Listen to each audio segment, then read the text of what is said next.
Assalamualaikum warahmatullahi wabarakatuh, sahabatku sekalian. Pada kesempatan video kali ini saya akan menyampaikan tentang ringkasan sujud sahwi.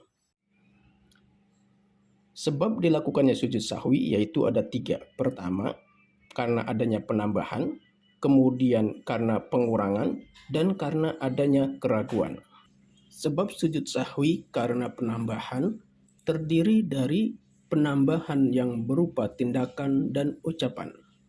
Penambahan berupa tindakan atau perbuatan. Pertama, penambahan dari bagian sholat, seperti berdiri, duduk, ruku, atau rakaat.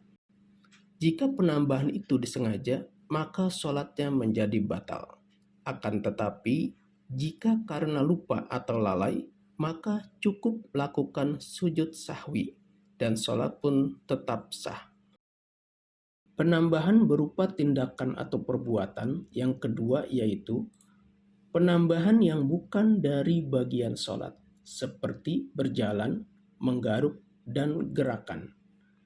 Gerakan ini terbagi menjadi tiga bagian, yaitu gerakan yang membatalkan sholat, gerakan yang bersifat makruh, dan gerakan yang dibolehkan. Semua gerakan tersebut tidak disyariatkan untuk sujud sahwi, dikarenakan bukan bagian dari sholat.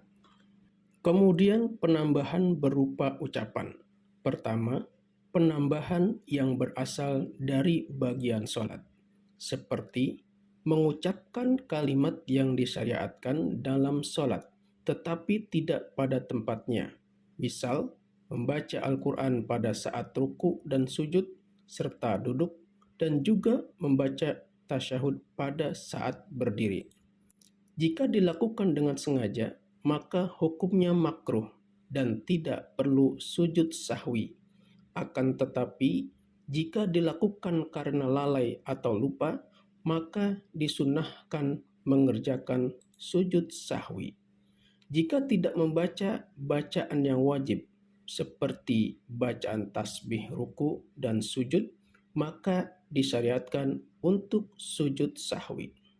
Kemudian penambahan berupa ucapan yang kedua yaitu mengucapkan salam sebelum sholat dikerjakan secara sempurna.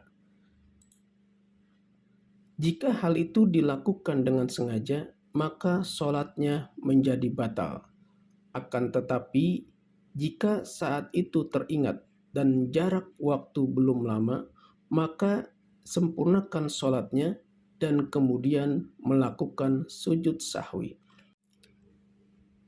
Kemudian penambahan berupa ucapan, yaitu yang ketiga, ucapan yang bukan dari amalan sholat.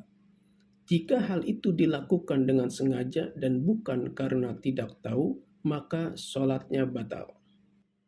Kemudian sebab sujud sahwi karena adanya kekurangan.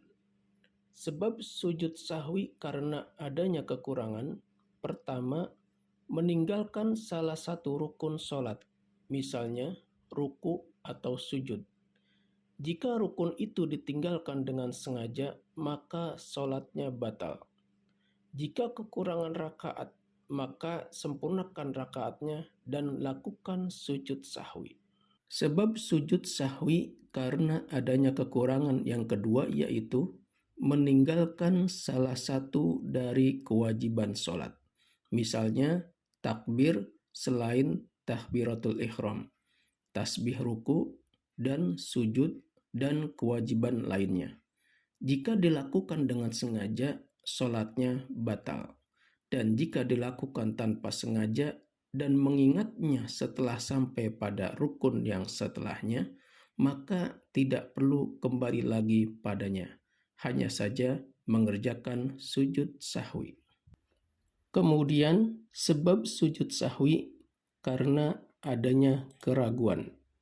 Sebab sujud sahwi karena ragu terjadi karena dua hal, yaitu antara kelebihan dan kurang.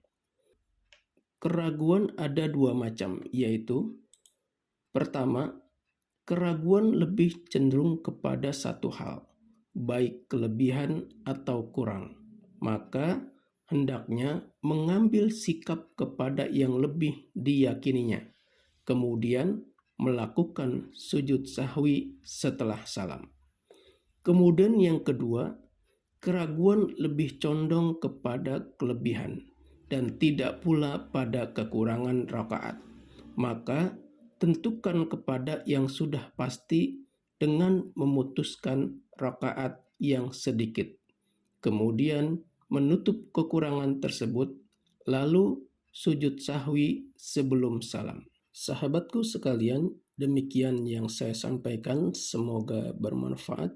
Wassalamualaikum warahmatullahi wabarakatuh.